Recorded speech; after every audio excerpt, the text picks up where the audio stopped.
Hello नमस्कार दोस्तों, स्वागत है आप सभी का स्टडी संग्राम के यूट्यूब चैनल पर सामान्य हिंदी की मोस्ट इंपॉर्टेंट क्लास में। अब सामान्य हिंदी के कैसे प्रश्न आते हैं, हिंदी के 15 क्वेश्चन आपके आ रहे हैं। एग्जाम भी डेट भी आपकी 8 अप्रैल प्रस्तावित है। अब आपको तैयारी को अंजाम देने का समय आ गया। पेपर कैसा आता है, बिल्कुल क्लियर चीज़ें बताई जाएंगी। जो भी चीज़ें बताई जा रही हैं सटीक बताई जा रही है। बिहार बीएड की प्रिपरेशन करवा रहे हैं, जिसमें प्लेलिस्ट में आप जाकर के देख सकते हैं। लगभग 24 प्लस क्लासें अपलोड हैं जो मोस्ट इंपॉर्टेंट। वहाँ से एग्जाम में क्वेश्चन जीके के, रीजनिंग के और हिंदी के मिलेंगे। अब देखेंगे आज पहला ही क्वेश्चन हिंदी का। तो हिंदी के पूरे 15 क्वेश्चन लिए हैं, आपके कितने सही होते हैं और इसके बाद हम बताएंगे कैसे आप तैयारी करें और क्या क्या चीज़ें हम आपको उपलब्ध करवाने वाले हैं निःशुल्क में। अब देखिएगा, पहला ही क्वेश्चन बताइएगा कि वर्णमाला किसे कहेंगे। शब्द समूह को, वर्डों के संकलन को, शब्द गणना को या वर्डों के व्यवस्थित समूह को। तो देखिएगा, वर्णमाला कहते किसको हैं। तो वर्णमाला जैसे आप सुना होगा माला होती, तो माला क्या होती है, मूंगों की माला होती है, कुछ होता है। तो यहाँ पर बात की जा रहा है सर वर्ड की माला। तो वर्डों की माला होगी तो अर्थात क्या होगा सर, वर्डों का व्यवस्थित समूह को क्या कहेंगे, वर्णमाला कहेंगे। ऑप्शन नंबर डी बिल्कुल करेक्ट हो जाएगा। पहला ही क्वेश्चन आपकी स्क्रीन पर जो बिल्कुल बेसिक उठाया गया था। अब वर्णमाला से आपके एग्जाम में प्रश्न कैसे कैसे पूछे जाएंगे। पूछा जाता है एग्जाम में प्रश्न अक्सर करके कि हिंदी वर्णमाला में कुल वर्डों की संख्या कितनी होगी, या हिंदी वर्णमाला में मूलतः वर्डों की संख्या कितनी होगी। तो आपको 52 लगा देना है। ऑप्शन तो बहुत मिलेंगे, कुल पूछा जाए या मूलतः वर्डों की संख्या पूछा जाए तब 52 लगाना है। पूछा जाएगा स्वर क्या होते हैं। सर स्वर होते हैं स्वतंत्र, जिनका उच्चारण स्वतंत्र होता है। कुल स्वर पूछे हिंदी में कितने होते हैं, सर 11 होते हैं। एग्जाम में आएगा प्रश्न तो स्वर कितने होंगे, 11 होंगे। पूछा जाए स्पर्श व्यंजन सर कितने होते हैं। स्पर्श व्यंजन का से लेकर के पा वर्ग तक जो होते हैं आपके व्यंजन कितने हो जाते हैं, सर 25 स्पर्श व्यंजन होते हैं। अब 25 स्पर्श व्यंजन होते हैं, लेकिन एग्जाम में कभी कभी 27 भी दे देता है। तो अगर 25 27 दोनों ऑप्शन में देता है तब 27 सही होगा। वैसे आपके स्पर्श व्यंजन जो होते हैं आपके कितने होते हैं, 25 होते हैं। पूछा जाएगा सर अंतस्थ व्यंजन कौन होते हैं। तो अंतस्थ व्यंजन कुल 4 होते हैं। सर कौन कौन से होते हैं, या रा ला वा होते हैं। नोट कर लेना, पहली बार क्लास देख लें, चैनल को सब्सक्राइब कर लो। जो चीजें उपलब्ध करवाई जा रही सटीक एग्जाम के ओरिएंटेड उपलब्ध करवाई जा रही। आमूस व्यंजन देख लो, सर ऊष्म व्यंजन क्या होता है, सर सा सा हा होता है। पूछा जाएगा आगत व्यंजन क्या होता है, सर जा और फा होता है। पूछा जाएगा संयुक्त व्यंजन कितने होते हैं, सर 4 होते हैं। छात्र श होता है। एग्जाम में प्रश्न आपका और क्या पूछा जाएगा, सर प्रश्न क्या पूछा जाएगा, ये जो सा होता है ये कैसा सा होता है।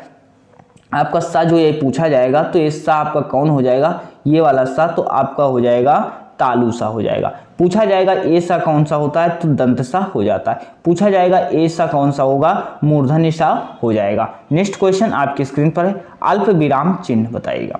अल्प विराम चिन्ह का बताइएगा विराम का अर्थ ही क्या होता है। तो विराम का अर्थ होता है ठहराव या रुकना हो जाता है। अब पूछा गया है विराम चिन्हों की संख्या कुल कितनी होती है, सर 20 होती है। विराम चिन्हों की संख्या कुल कितनी होती है, 20 होती है। अल्प विराम का निशान पूछा जा रहा है, ए होगा, बी होगा, सी होगा या डी होगा। तो यहाँ से चारों प्रश्न जो पूछे गए हैं वह भी अब बता रहे हैं। सर अल्प विराम का चिन्ह क्या हो जाएगा, आपका ऑप्शन नंबर बी हो जाएगा। अब पूछा जाएगा एग्जाम में प्रश्न,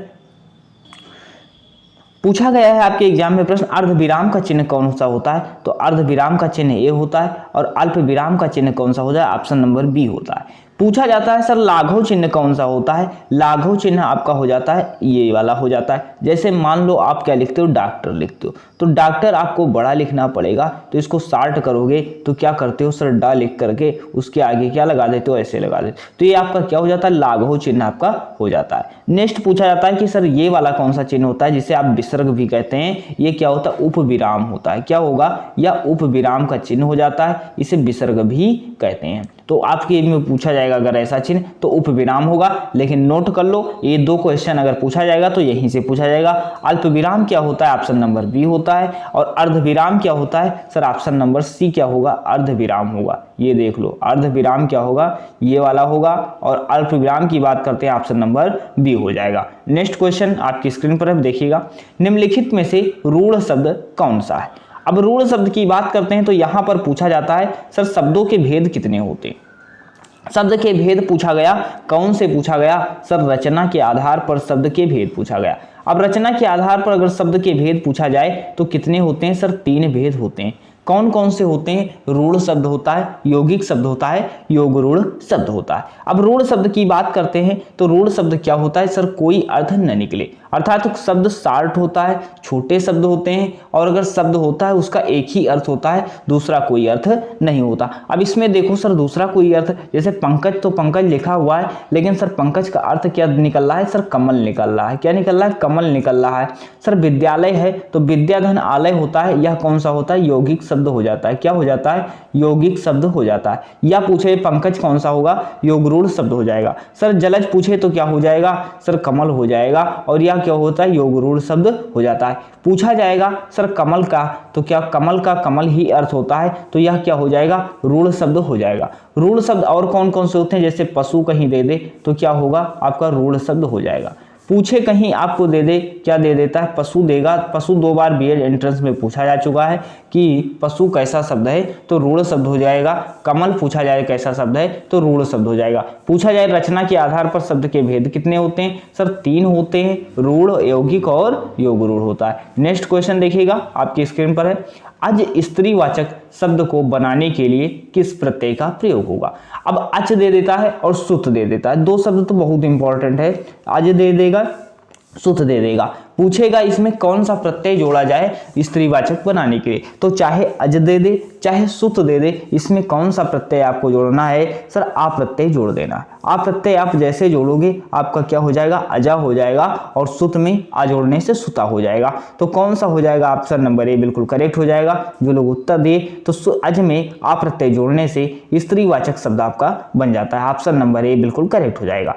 नेक्स्ट क्वेश्चन आपकी स्क्रीन पर है, देखिएगा। उज्ज्वल में संधि है, उज्ज्वल में संधि पूछा जा रहा है। सर संधि क्या होगा? अब सबसे पहले जान लो सर संधि होता क्या है। संधि की बात करते हैं तो सर संधि के भेद कितने होते हैं? सर 3 होते हैं। संधि की परिभाषा भी नोट कर लो, 2 निकटवर्ती वर्डों के मेल से क्या कहते हैं? संधि कहते हैं। जैसे संधि क्या होती है, आपने पढ़ा होगा इतिहास हिस्ट्री में कि मेल होता है सर 2 राजाओं के बीच, तो यहाँ पर क्या होगा? 2 वर्डों के मेल को संधि कहेंगे। अब संधि के भेद कितने होते हैं? सर 3 होते हैं। कौन कौन से होता है? स्वर संधि होता है, व्यंजन संधि होता है, और विसर्ग संधि होता है। पूछा क्या गया सर उज्ज्वल में संधि कौन सी है? तो उज्ज्वल में संधि जानने से पहले जान लो उज्ज्वल से प्रश्न कैसा पूछा जाता है। उज्ज्वल में पूछा गया कि सर उज्ज्वल जो लिखा हुआ है यह कैसा शब्द है, यह शुद्ध शब्द कौन सा होगा? तो आप नोट कर लो, शुद्ध वर्तनी में पूछा जाएगा। उज्ज्वल जो है, उज्ज्वल में उज्ज्वल कौन सी शुद्ध वर्तनी है? तो दोनों जा क्या होते हैं? आधे होते हैं। क्या होते हैं? दोनों जा आपके आधे होते हैं। उज्ज्वल ऐसे लिखा जाएगा शुद्ध वर्तनी में। अब पूछा जाएगा सर एक प्रश्न और पूछा जाता है, उज्ज्वल में उपसर्ग कौन सा लगा है? तो उत धन ज्वल होता है। उज्ज्वल में उपसर्ग कौन सा लगता है? उत धन ज्वल। तो उज्ज्वल में कौन सा होगा? सर उत उपसर्ग होता है। उज्ज्वल में संधि पूछी जा रही है, सर संधि कौन सा होगा? व्यंजन संधि होगा। क्या होगा? संधि व्यंजन संधि होगा, और इसका विग्रह जब विच्छेद करोगे तो उत धन ज्वल होता है। उपसर्ग पूछे तो उत होगा, अगर शुद्ध वर्तनी पूछे तो ये होगा। उज्ज्वल दोनों जो आधे होते हैं। पूछे संधि कौन सी होगी? तो व्यंजन संधि, ऑप्शन नंबर बी बिल्कुल करेक्ट हो जाएगा। उम्मीद करते हैं, आशा करते हैं समझ में आ रहा होगा, और एग्जाम में भी प्रश्न को यहाँ से देखने को मिलेगा। अब संधि पूछा गया है 2 निकटवर्ती वर्डों के मेल से जो परिवर्तन होता है उसे क्या कहते हैं? संधि कहते हैं। संधि का शाब्दिक अर्थ क्या होता है? सर मेल होता है। नेक्स्ट क्वेश्चन देखो। अब देख, जैसे हमने बताया संधि के 3 भेद होते हैं, स्वर संधि, व्यंजन संधि और विसर्ग संधि। तो अब पूछा गया सर स्वर संधि के भेद कितने होते हैं? तो स्वर संधि के भी भेद कितने होते हैं? सर 5 भेद स्वर संधि के होते हैं। स्वर संधि से एग्जाम में प्रश्न बन सकता है। अब सर कौन कौन से होते हैं? सर दीर्घ स्वर संधि होता है, गुण स्वर संधि होता है, वृद्धि स्वर संधि होता है, यड़ स्वर संधि होता है, और अयादि स्वर संधि होता है। ये संधि के कितने भेद होते हैं? 5 भेद होते हैं। यहाँ से प्रश्न कैसा पूछा जा सकता है कि कौन सा सर स्वर संधि का भेद नहीं है? तो ये 5 याद कर लो, स्क्रीनशॉट ले लो, एग्जाम में प्रश्न बन सकता है। नेक्स्ट देखो, गुण स्वर संधि का उदाहरण देख लो, काफी इंपॉर्टेंट आपकी दृष्टि से, एग्जाम की दृष्टि से।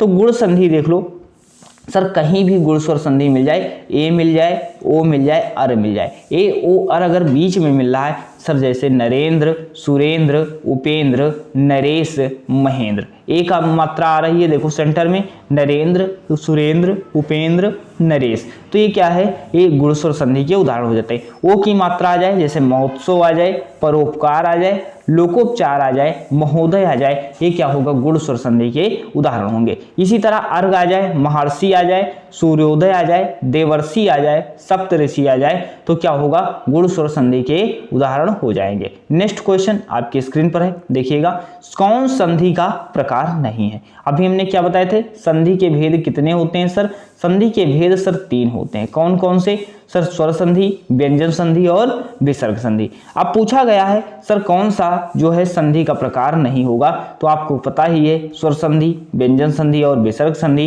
तो प्रकार नहीं होगा। अनुस्वार संधि क्या होगा, स्वर संधि का प्रकार नहीं होगा। नेक्स्ट क्वेश्चन आपकी स्क्रीन पर है, महोत्सव में संधि विच्छेद, अभी हमने बताया भी था, कौन सी संधि बताई थी, स्वर संधि का पार्ट था, और कौन सी संधि होगी। इसमें पूछा जाए संधि कौन सी होगी महोत्सव में, तो स्वर संधि होगी। अब स्वर संधि में कौन सी संधि होगी, ए ओ अर बताया था सर, ओ में क्या बताया था, तो महाधनोत्सव, महोत्सव में क्या होगा, आपकी गुण स्वर संधि हो जाएगी। लेकिन इसका जब विच्छेद करोगे तो महाधनोत्सव होगा, क्या होगा, महाधनोत्सव होगा। संधि क्या नोट कर लो, जब दोनों शब्द होते हैं बिल्कुल सही होते हैं, शुद्ध होते हैं, जब दोनों का विच्छेद करोगे शुद्ध शब्द होते हैं, दोनों का अर्थ निकलता है। जैसे देखो, महा भी सुन रखा है, उत्सव भी सुन रखा है, तो महोत्सव हो जाएगा। नेक्स्ट क्वेश्चन आपके स्क्रीन पर है, सभी को क्लास शेयर कर दीजिएगा, प्लेलिस्ट में जा करके देख डालिए। 24 क्लास लगभग सामान्य ज्ञान की अपलोड है, प्रश्न वहां से देखने को मिलेंगे, आप 2 घंटे में कंप्लीट कर सकते हैं कम से कम।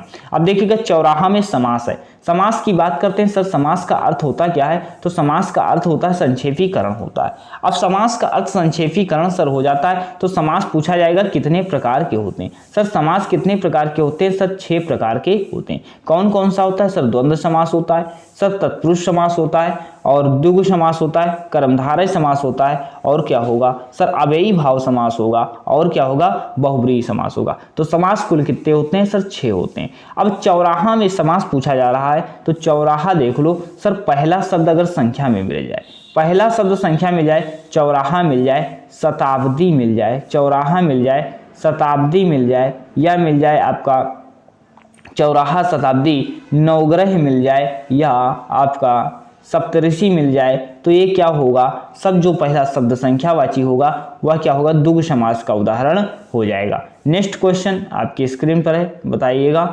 11 नंबर, आदित्य का अर्थ नहीं है। अब आदित्य का अर्थ नहीं है दीपक, दिवाकर, भास्कर या दिनकर। तो आदित्य का आप सभी को अर्थ पता है कि सर दिवाकर भी होता है, सर भास्कर भी होता है, सर दिनकर भी होता है, लेकिन आदित्य का अर्थ क्या नहीं होगा सर, दीपक नहीं होगा। ऑप्शन नंबर ए बिल्कुल करेक्ट हो जाएगा। नेक्स्ट क्वेश्चन देखिएगा आपकी स्क्रीन पर है, अतिवृष्टि का विलोम क्या होगा। अब विलोम पूछा जा रहा है, विलोम पढ़ डालिएगा, अगर नहीं पढ़ा है रिवाइज कर लीजिए, विलोम के शब्द आएंगे। तो अतिवृष्टि का हमने भी विलोम पढ़ा रखा है, प्लेलिस्ट में जाकर के देख सकते हैं, जो चीज़ें अपलोड है टॉपिक वाइज उनको कंप्लीट कर लीजिए। और आपके एग्जाम से पहले सोच रहे हैं एक ऐसी क्लास दी जाए जिससे डायरेक्ट एग्जाम में क्वेश्चन आ जाएं, और पूरा ये जो आप क्लास देख रहे हो यहाँ से काफ़ी इंपॉर्टेंट क्लास ये है, आपको पूरा ये ओवरव्यू दिया जा रहा है कि एग्जाम में क्वेश्चन कैसे आएंगे। अब अतिवृष्टि का विलोम बताना है, अनावृष्टि, अकाल, तूफान या वर्षा। तो अतिवृष्टि का विलोम क्या होगा सर, अनावृष्टि हो जाएगा। वृष्टि मतलब वर्षा, अति मतलब अधिक हो जाएगा, और वृष्टि मतलब वर्षा, अना मतलब कुछ नहीं, बिल्कुल नहीं। नेक्स्ट क्वेश्चन देखिएगा आपकी स्क्रीन पर है, हाथ मलना मुहावरे का अर्थ क्या है। अब हाथ मलना मुहावरे का अर्थ पूछा जा रहा है, बताइएगा, मांगना होगा, पछताना होगा, दुखी होना होगा, आस्तीन का साथ नहीं। अब जैसे जो लोग इस समय एग्जाम में प्रिपरेशन कर रहे हैं, नहीं पढ़ रहे हैं, उनका क्या होगा, बीएड एंट्रेंस के रिजल्ट के बाद क्या है, वो हाथ मलते रह जाएंगे, अर्थात समय निकलने के बाद क्या होगा, पछताना हो जाएगा। तो हाथ मलना मुहावरे का अर्थ क्या होगा, पछताना हो जाएगा। नेक्स्ट क्वेश्चन देखिएगा आपकी स्क्रीन पर है, कामायनी किसकी काव्य कृति है। कामायनी किसकी काव्य कृत है पूछा जा रहा है, जयशंकर प्रसाद, सूर्यकांत त्रिपाठी या शत्रुघ्न प्रसाद सिन्हा या महादेवी वर्मा। तो कामायनी किसकी काव्य कृत हो जाएगी, जयशंकर प्रसाद की हो जाएगी। किसकी हो जाती है, जयशंकर प्रसाद की हो जाती है। पूछा जाता है महादेवी वर्मा की रचना, तो यामा जो है आपकी महादेवी वर्मा की रचना हो जाती है। नेक्स्ट क्वेश्चन आपकी स्क्रीन पर है, बताइएगा, सर्वश्रेष्ठ रस किसे कहा जाता है। सर्वश्रेष्ठ रस किसे कहा जाता है, रस का प्रश्न आता है और पूछा भी गया है। पूछा जाता है रस का अर्थ क्या होता है, तो रस का अर्थ आपका आनंद होता है। क्या होता है, आनंद आपका रस का अर्थ हो जाता है। पूछा जाता है रस को नवरस कहा जाता है, तो रसों की संख्या कुल कितनी होती है सर? 9 होती है। लेकिन क्या हुआ, भरत मुनि के अनुसार शांत रस को रस की श्रेणी में नहीं मानते हैं। तो भरत मुनि के अनुसार पूछा जाए रसों की संख्या 8 होती है। रस का अर्थ क्या होता है सर? आनंद होता है। वैसे रसों को नवरस कहा जाता है क्योंकि रसों की संख्या 9 होती है और शांत रस को भरत मुनि जी रस की श्रेणी में नहीं मानते। अब सर्वश्रेष्ठ रस बताना है आपको, कौन सा हो जाएगा? तो कौन सा हो जाएगा? श्रृंगार रस आपका बिल्कुल करेक्ट हो जाएगा, बिल्कुल उत्तर सही हो जाएगा। नेक्स्ट क्वेश्चन आपकी स्क्रीन पर, ये पूरे 15 क्वेश्चन थे। आपके कितने सही हुए? ये 15 पूरे एग्जाम के लेवल के क्वेश्चन थे। 15 ही क्वेश्चन आपके एग्जाम में आने हैं। क्लास अच्छी लगी हो, क्लास बेस्ट कंटेंट लगा हो तो उन सभी के पास शेयर कर दीजिए जिन सभी का एग्जाम लगा हुआ है। वीडियो को लाइक कर दीजिए, चैनल सब्सक्राइब कर लीजिए और जो टॉपिक आपके इंपॉर्टेंट होंगे वो एग्जाम के पहले मिल जाएंगे। तो अभी तक यहीं तक, मिलते हैं नेक्स्ट वीडियो में। धन्यवाद।